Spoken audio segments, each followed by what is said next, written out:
రాజన్న సిరిసిల్ల జిల్లా వేములవాడ రాజన్న ఆలయ గోశాలలో కోడెల మృత్యుఘోష ఆగడం లేదు. ఇవాళ మరో 5 కోడెలు మృతి చెందాయి.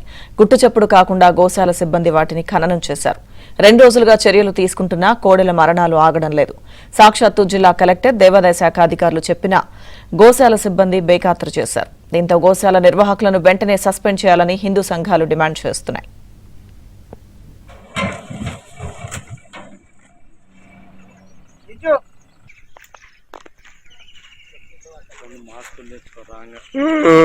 మాస్క్ పెట్టుకోవచ్చు ఏందనుకుంటున్నా అలాంటి రోజు అందులో చేస్తా.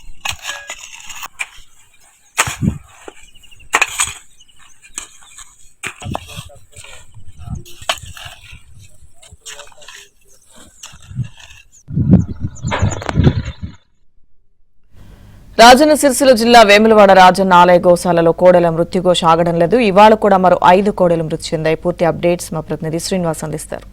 శ్రీనివాస్, లక్ష్మీదుర్గ అంటే దక్షిణ కాశీ వేములవాడ రాజరాజేశ్వర స్వామి దేవాలయంలో ఇప్పటికే గత 48 గంటల్లోనే 16 కోడెలు మృతి చెందాయి. తాజాగా నిన్న రాత్రి కూడా మరో 5 కోడెలు మృతి చెందిన ఘటన రాజన్న భక్తుల మనోభావాలను దెబ్బతీసేలా ఉంది.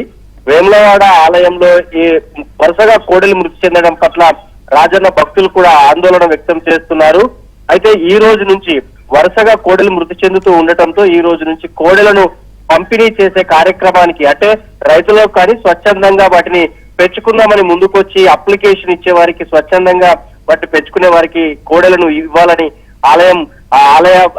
దేవాలయ అధికారులు నిర్ణయం తీసుకున్నారు. గతంలో 5-6 నెలలుగా ఈ కోడెల పంపిణీ నిలిచిపోవటము, పెద్ద ఎత్తున గోశాలలో 1500 నుంచి 2000 వరకు గోవులు అంటే కోడెలు, ఆవులు ఉండటంతో వాటి నిర్వహణ కష్టమైంది. దీంతో వరుసగా కోడెలు చనిపోతూ ఉన్నాయి.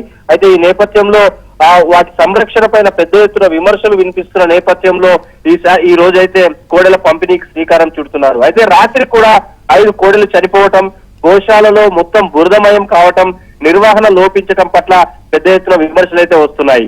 Lakshmi Durga. Okay Suresh, thank you.